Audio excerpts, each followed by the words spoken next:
have the phone lines available to you. I am inviting your calls on 876-212-9824. That is 876-212-9824. And there is also 876-462-0919. So that's 876-462-0919.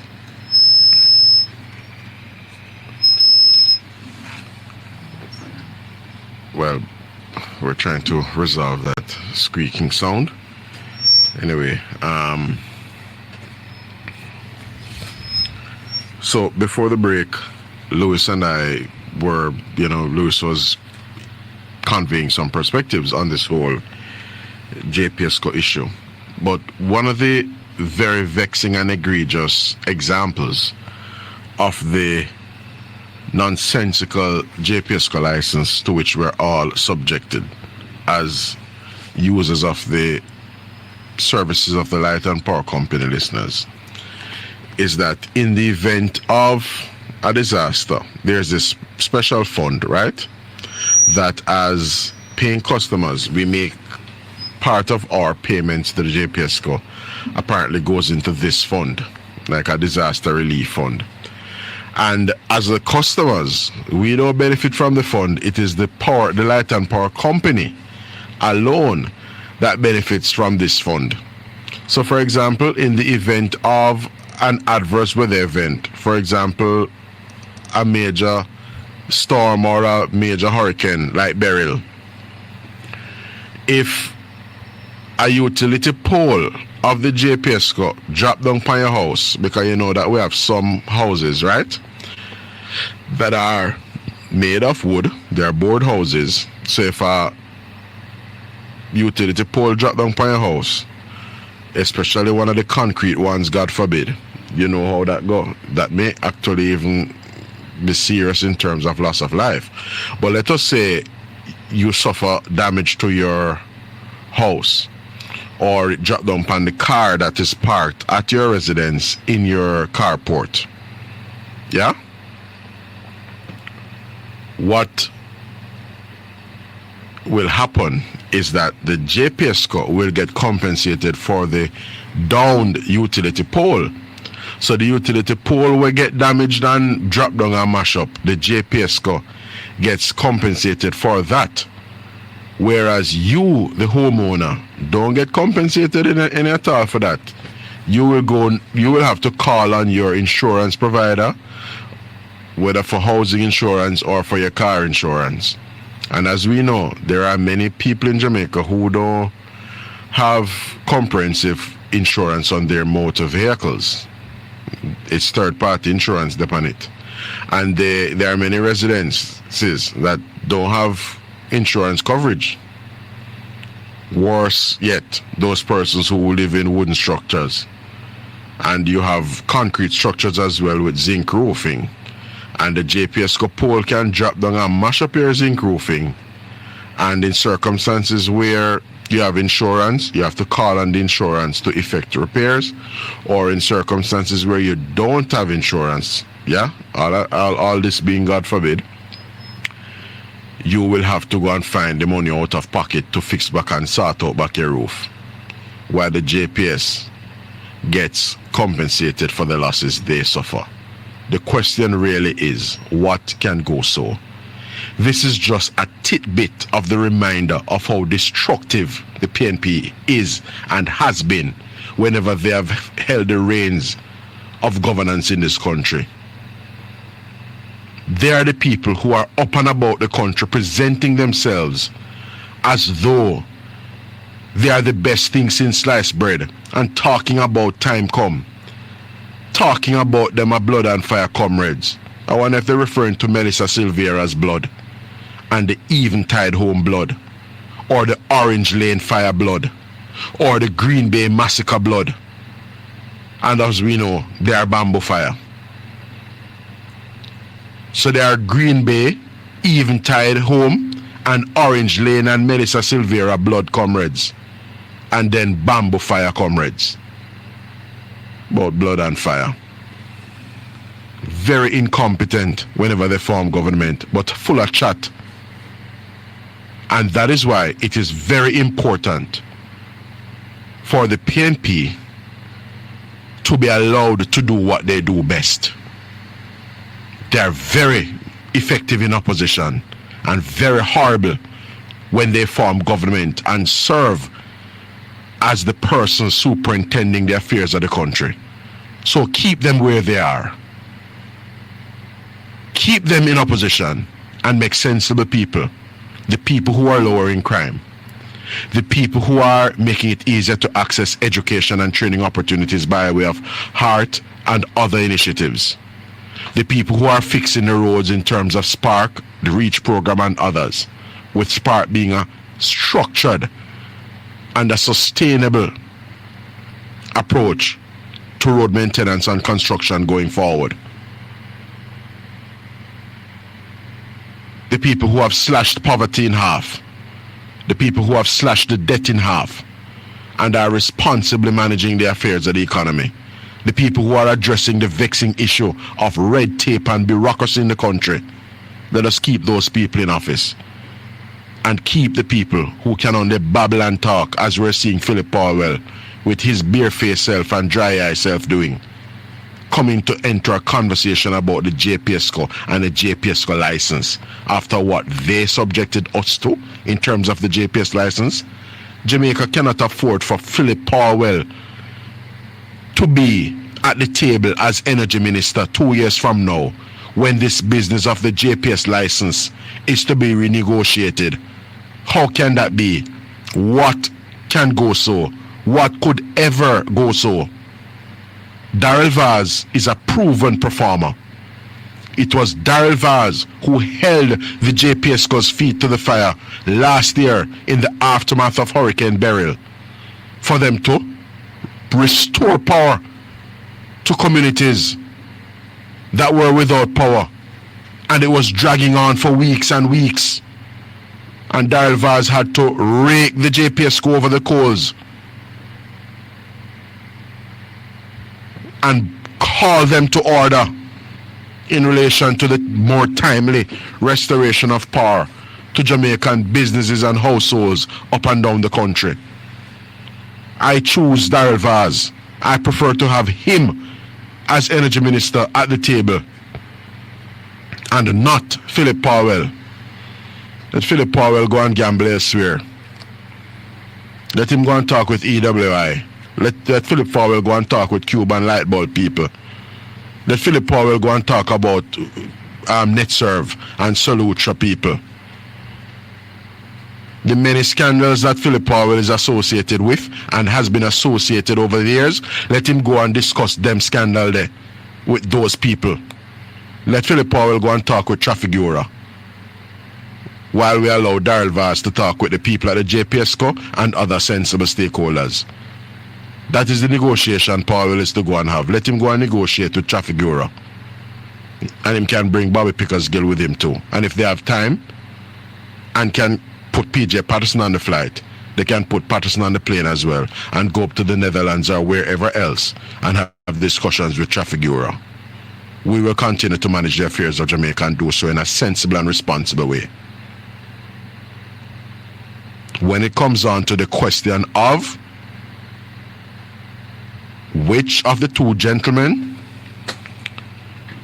is better positioned, has the proven gravitas and the competence and the track record to sit in front of the JPSCO at the negotiating table and come away with something sensible, I choose Darrell Vaz relative to and over Philip Fiani Powell. His name is opportune, by the way, Philip Fiani Powell. He should be in the racehorsing business and go bet pan horse down a track while we will manage the affairs of Jamaica and bet on Jamaica. Make him go bet pan racehorse and we bet on Jamaica. I have lines open 212-9824 or 462-0919. Madam Producer, I'm going to ask you to cue up that first of the audio that I had sent in so that the listeners can be apprised of a particular charge that the Prime Minister gave candidates and other representatives of the governing Jamaica Labour Party as it relates to conduct on the political stump. The first of the two. You can press play.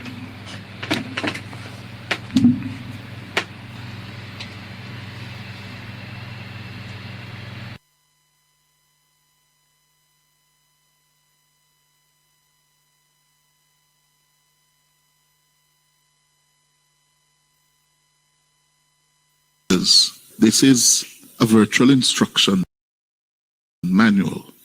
I've just come into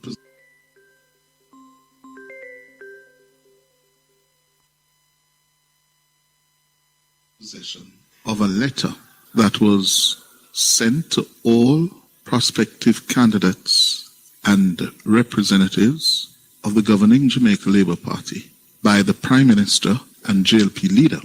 And I'm going to read the letter in full because this is a virtual instruction manual to all the JLP's representatives and prospective candidates, especially in light of the conduct of Mr. Warmington on Sunday and the growing controversy over the rhetoric we're hearing from some of the political platforms. According to this letter, which was sent to all of the JLP representatives this morning, and that's how we got the leak. Whenever you send a letter to more than one person, then it's no longer private and confidential. It says, standards of the Jamaica Labour Party. The government that you have helped to form has accomplished significant achievements during our terms in office. Problems once thought intractable have seen profound transformation. The national debt cut in half. The poverty rate cut in half. The murder rate cut in half. No net new taxes in 10 budget cycles. The largest highway and road infrastructure developments.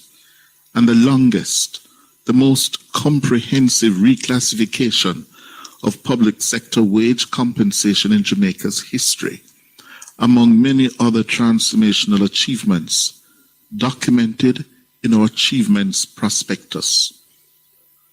This is the JLP leader and Prime Minister speaking to his party. He says, "Our work speaks for itself. However, this is not enough. Even as we have accomplished much, there's still much more to be done to continue the journey from poverty to shared prosperity. We must therefore also speak about our vision, mission, and plans for the future as captured in our soon-to-be published manifesto. Our platform is one of achievement and a strong vision. We have a positive, active, and strong message, supported by a track record of achievements. We must be good messengers." And this is a paragraph which I think is most instructive. Candidates and others representing the Jamaica Labour Party platform have a duty to the people, the law, and mores of our nation to conduct ourselves with regard for the highest standards. We're not in a race with the opponent to the gutter. We're not in a race with the opponent to the gutter. According to the JLP leader and Prime Minister, we are forming a pact with the Jamaican people to lift everyone to the highest levels of achievement and fulfillment. Conduct and statements which suggest or promote discrimination, violence, racism, misogyny, bigotry, objectification, or any form of vulgarity must not, and not is in bold, must not be a part of our platform. Such conduct is not who we are or aspire to be as a people and a political organization. A Huimatak. We are the party of equal rights and justice. All who are prepared to abide by our standards are welcomed. We are the party of steady progress and shared prosperity. Our conduct, says Holness, must reflect our values, reinforce our achievements, and exemplify our vision. There must be no distractions from our message as we ask Jamaicans to consider our achievements and choose our demonstrated capabilities to take on intractable problems and successfully execute ambitious programs to transform Jamaica. In the coming days, the Secretariat will be in direct contact with you to review the party's operational standards for candidates and other representatives and reaffirm your compliance and discipline adherence. By our conduct, let us show we're the best choice for Jamaica. That's a letter from the leader of the Jamaica Labour Party and the Prime Minister to his 60-odd candidates and representatives. And I'm sure this letter was somehow prompted by the rhetoric we have been getting from the political platform, and in particular reference to what we heard on Sunday from Everald Warmington. Yes? Prime Minister speaks of behaving in a way that is in accordance with the highest standards and mores of our nation. Yeah? All right. That's how we're going to leave it this afternoon. I want to say special thanks to our business development. So that, listeners, was a missive transmitted to JLP candidates and representatives of the party, persons like myself, as it were, by the Prime Minister, who is exhibiting leadership and good judgment, I might add, in the wake of what was clearly an unacceptable,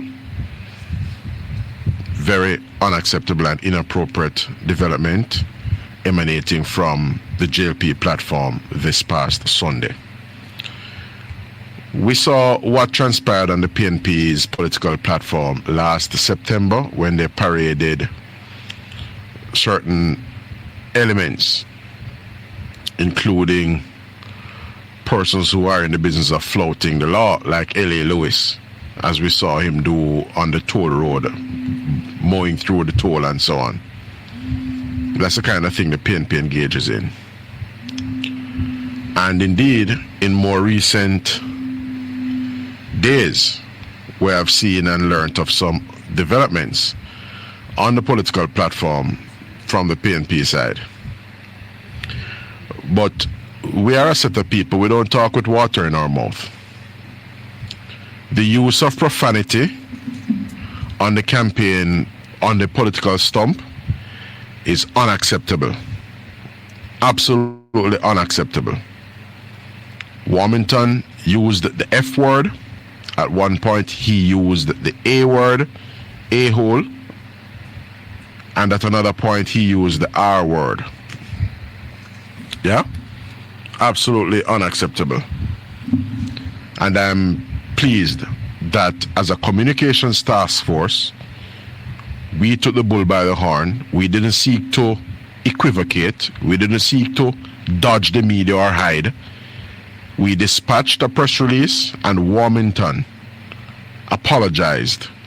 And I'm using my platform this morning to again apologize to the people of Jamaica for that inappropriate development that emanated from the platform of the governing Jamaica Labour Party.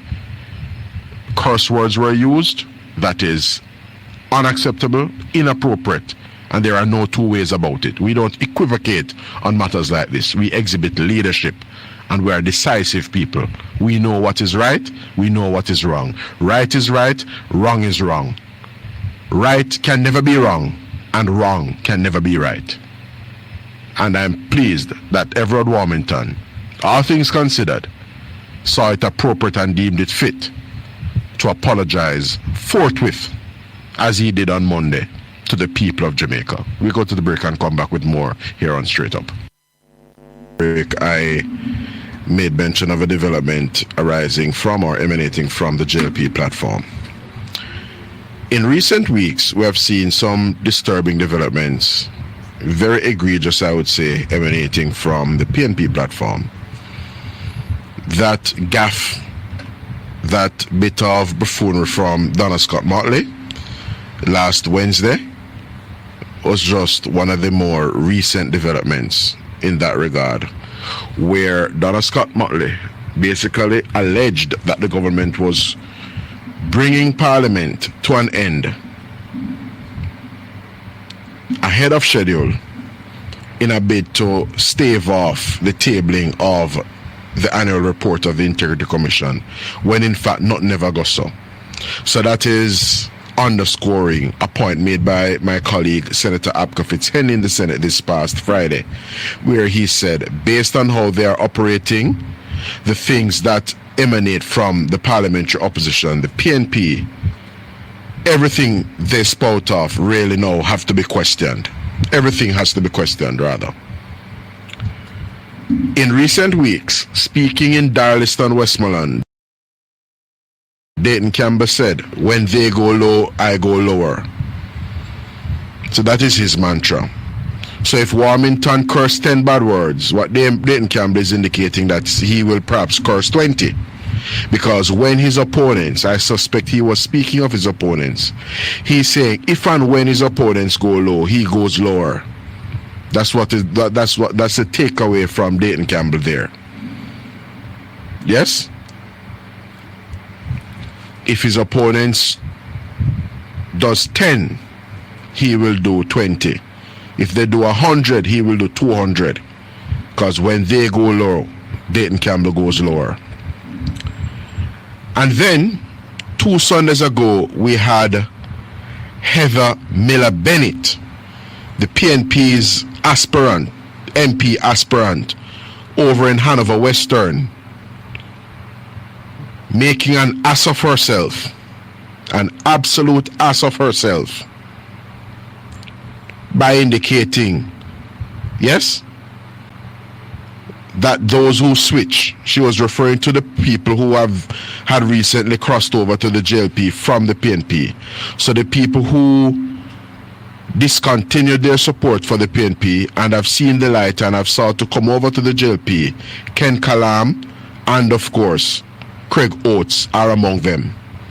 She's saying that those who switch are going to end up in a ditch.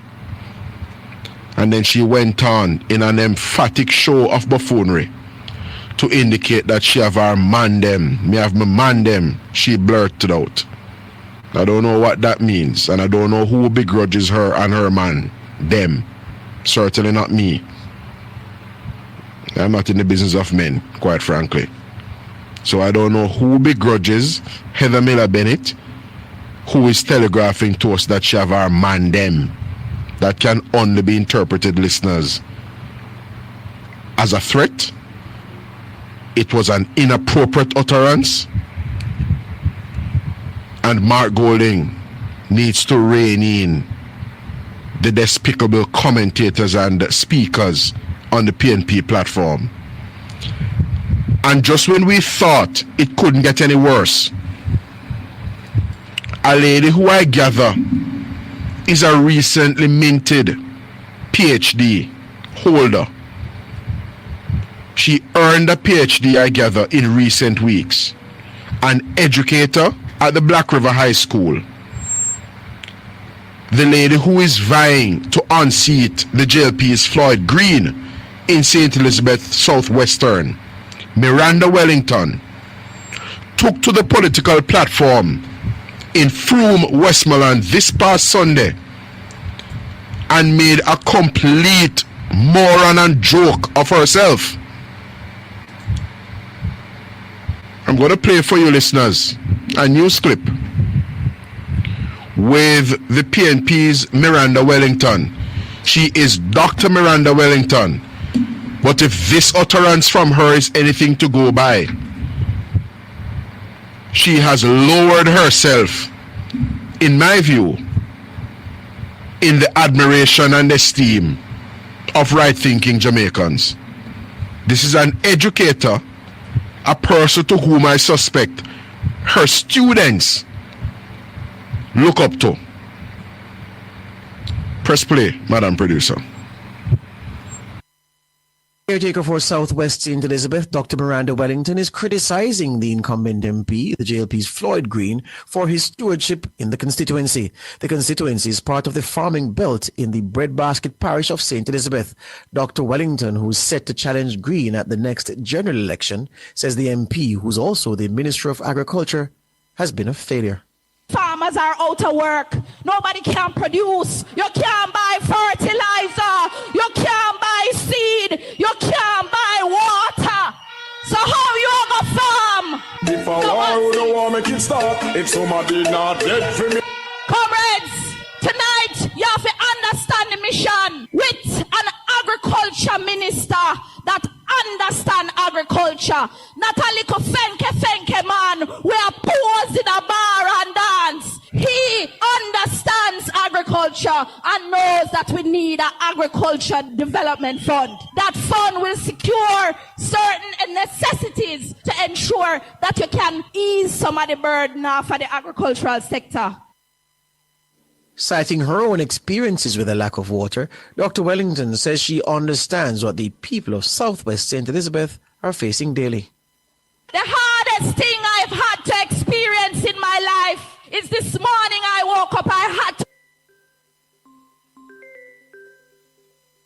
in my constituency, and I know and feel what the people are going through because the people them don't have no water. And I'm telling you today, Southwest will be changing for the People's National Party. So understand what the people have been going through, and each of us have been trained and organizing in our various constituencies. This will be an easy victory, but I want you to know that we're prepared for war. And if a war, a war! March, we are march, march, march.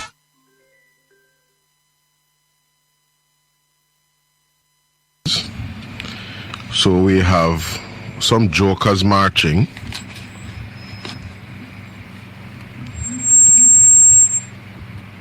And we have had those most despicable, those most vile and intemperate remarks from a lady who is styled as Dr. Yeah, she is Dr. Miranda Wellington. And some 72 hours have since passed since that most horrendous utterance from her on the political platform. We have neither heard from her in the way we heard from Everald Warmington less than 24 hours later on Monday. We have neither heard from Miranda Wellington nor the PNP General Secretary, the embattled General Secretary of the PNP, and we have not heard from Mark Jefferson Golding. The lady said, war, and if a war, excuse me, and you heard the song that the DJ at the PNP meeting over there in Frome, Westmoreland, elected to play, listeners. If a war and a war make it start, if somebody not dead for me gun no pop off. That was a song from back in the day. Rodney Price, aka Bounty Killer, the 5-star general. Yeah? If a war and a war make it start, if somebody not dead for me gun no pop off. That was the song played from the PNP platform, and you heard the PNP candidate in her own words, if a war, a war. And she said this is a war, and if a war, a war. Yeah? I think the police should attend upon Miranda Wellington. I think the constabulary should attend upon Miranda Wellington. And quite obviously, she should do the appropriate thing and withdraw those reckless, vile, repugnant, and intemperate remarks forthwith. And of course, the political ombudsman. Yes? Those vested with the duties of the political ombudsman should be having audience with Dr. Miranda Wellington. Good morning, caller. Welcome to Straight Up. Yes, sir. Good morning. Good morning. Yes, sir. Warren Tony. Let us start with Miranda Wellington first. Let us start with Miranda Wellington first. In his parting shot from the... Let us start with Miranda Wellington first, Milton. You heard Warmington and you heard Warmington's apology. Let us start with Miranda Wellington. Just allow me to speak, no big man. No, me say in his parting shot, the jurist, Mr. Justice Fantan, made a parting shot and he mentioned two politicians, you know.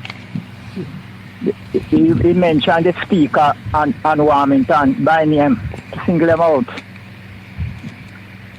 And not to be disappointed, Warmington give it to us. It's good that you mentioned that. It's good that you mentioned that, Milton, because when I caught sight of it on Friday, the first thing that came to my mind. Caught sight of what, sir? Let me say what I'm saying. You will hear where I'm going with this. Caught sight of what? I caught sight of the chairman's remarks in the annual report. The former chairman's remarks in the annual report of the Integrity Commission. Yes? That retired Justice Seymour Panton elected to use remarks, yes, to be opining in the way he has elected to opine. I find it quite concerning and quite unfortunate, because it is as though a platform was being used, or a platform was used. A platform was used to fire barbs rather than treat with precisely what a chairman would treat with in remarks in an annual report. But I'm not surprised, Milton, that you would elect to concur with retired Justice Seymour Panton. But I dare say, and I put it to you, Milton, that is not what the remarks of a chairman is for. To be seeking to fire salvos. To be firing salvos. I'm expressing an opinion, and I believe, Milton, that it is a considered opinion. A well-considered opinion. Anyway, watch me now, Milton. I trust you would have heard that clip I played a while ago from the PNP's aspirant. You never heard it, or you can get off the phone. You can get off the phone. Go back to doing what you were doing at your residence, clean your house, take down some cobwebs and so on. Take this gentleman off the phone.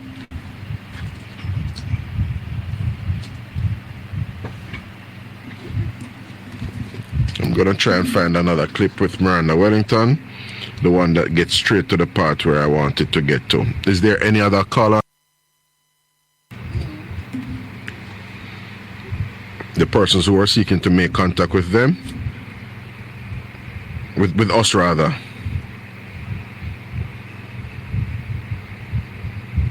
You seek to start out with some views. No problem with that. Because whatever Warmington allowed to escape his lips on Sunday, there's no going around that. There's no justification, and I am delighted that he did the appropriate thing. Yeah, I am happy he did the appropriate thing. But quite frankly, for the PNP's aspirant in St. Elizabeth Southwestern to essentially allow those words to have escaped her lips, war and if a war and whatnot. I mean, the people of Jamaica don't have time for those kinds of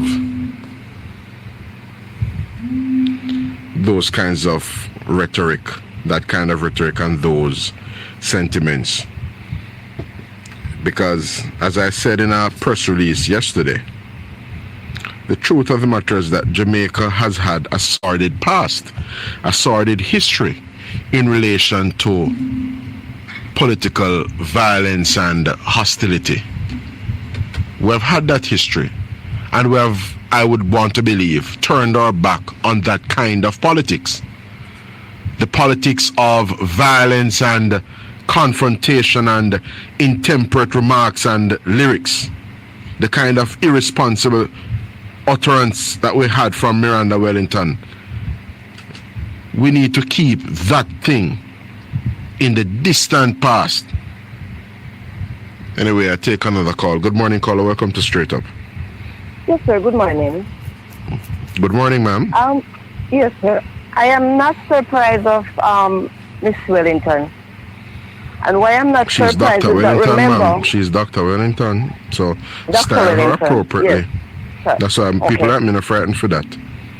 But Neither do I. Why I'm not surprised, sir, I remember Mark Golding on a political platform said his supporters must get busy, step up and get wicked from them. Him say Labour right now go give up this so easy. Labour right now go give up this so easy. Right? And him said before them now win the election, they must go dig up Duppy out of the cemetery to vote. He didn't say it in those exact words, but when he was speaking up in East Rural St. Andrew, that same speech caller where he spoke about his Tapanaris friends, he made mention that the PNP needs to get out everyone who voted for them in 2011. And even those who are dead, if them can do a thing, do a thing. Okay, don't know, we say power. Go figure. Just think about what he meant by that. The General Secretary was sitting right beside Miss Wellington. Yes, he was there. Doctor. Dayton Campbell. Dayton Campbell. And I the think beleaguered and embattled General Secretary. He was there. Yes. You're quite correct, ma'am. Dayton Campbell, the person that we hear in the voice note, talking about KSAC money and what they should have done because they have election near to come first election near. The same embattled Dayton Campbell. He was there. And at the same time, the morning when Dayton Campbell get up and talk about police will lock up Wami and what the Prime Minister going to do. At the same night, the same Sunday evening, Miss Dr. Wellington carry on. Yep. With her war and her this and her that. And Dayton Campbell was there with the 5 comrades. With the 5 comrades, because what I believe why Miss Wellington behaved like that is that when they look around, there were nobody there. And they were watching the meeting in Tablamar and to the crowd over Miss Wright. So that was really what get to Miss Wellington's head. Yeah, man, they're having a meltdown. But if them think the meltdown will do anything for them, they're saddened. Just to think about it, caller. Go ahead. I want you to complete the thought and then I chime in. Go ahead. But the fact of the matter is that, I am disappointed in Miss Wellington's behavior, but I am not surprised.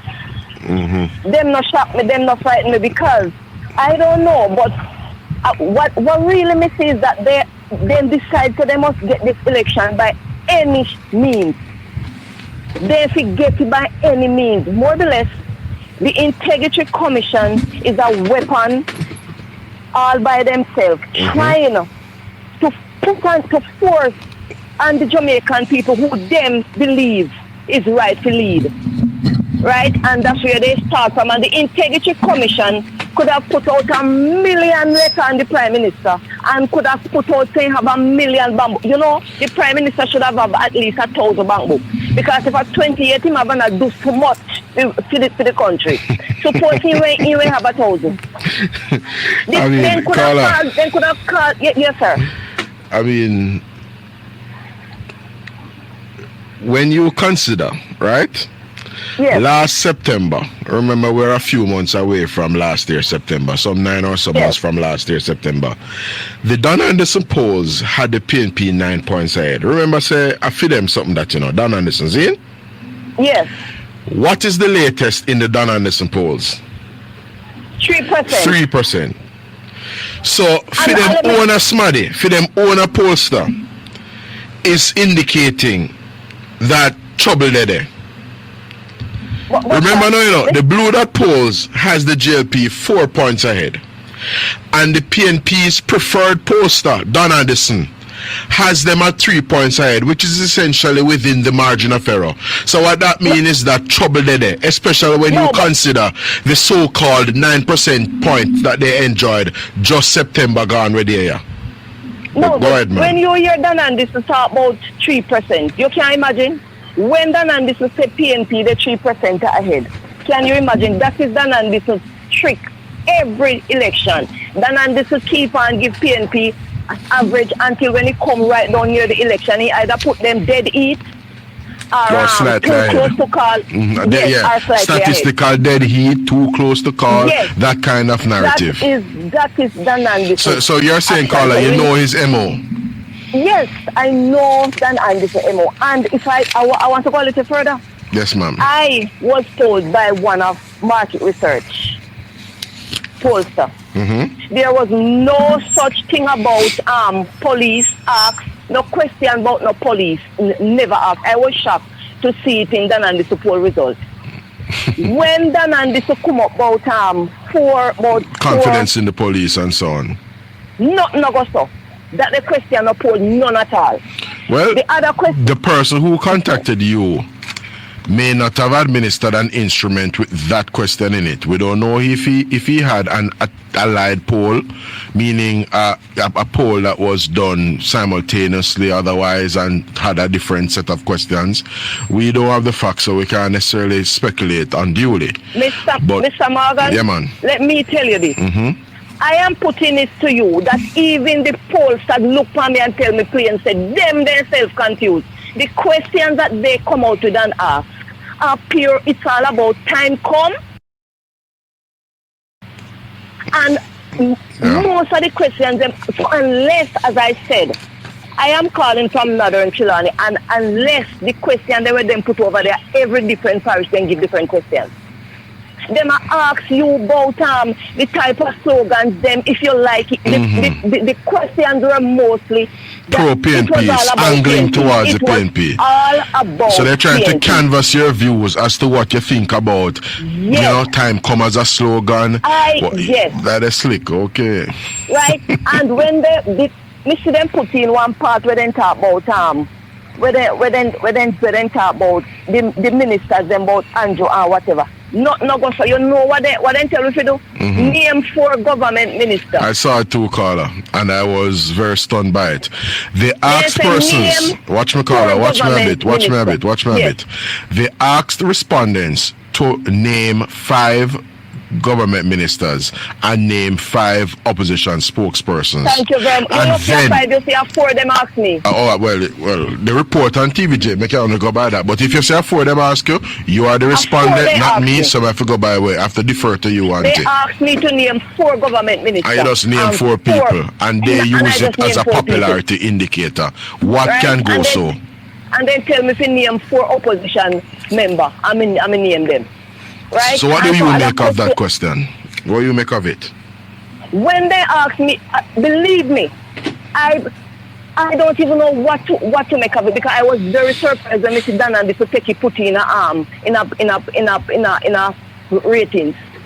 Yeah, he put it in a report by saying it's a popularity thing. So Damian Crawford came out at number 7. Lisa Hanna, who is not even a spokesperson, I guess it's by virtue of name recognition, she came out at 2, and they had Conor O'Brien's friend, Marky G. Can't even pronounce Mark Golding's name. But you not see the joke. You not see the joke in a hit. Then put Damian Crawford way down a tail end, because Damian Crawford will be the next in line to challenge Mark Golding. We see right through that, and I trust Damian Crawford see that as well. So they might push out Damian Crawford. Remember Lisa already there now. So they might push out Damian Crawford, and even how them place Lisa is a distant behind Mark Golding. Mark Golding is one of the they must be 57 and Lisa the 30 something, and then the next person was down the line. You have Angela, who in Jamaica call Angela. Look here, nobody in a Jamaica, not a soul in a Jamaica now call Matilda name. Nobody. not a soul. So when you see all of that, you know exactly it was designed for the Risers group. Madam, I want you to call me back at 11:30. I want you to call me back, ma'am, at 11:30. I'm going to take an interview at 11:10. We're up on the 11 o'clock break. But I want to continue some things with you at 11:30. Call me back. Yeah, man. FM. The program is Straight Up. I'm Marlon Morgan. And joining me in studio is a distinguished son of Jamaica. He is now domiciled over in Fort Myers, Florida, but he is, a Jamaican expert essentially. Cornell Bunting. Cornell is an award-winning author, motivational speaker, and he is the founder of Everyone Has a Story, Inc. So it is EHAS, EHAS, Inc.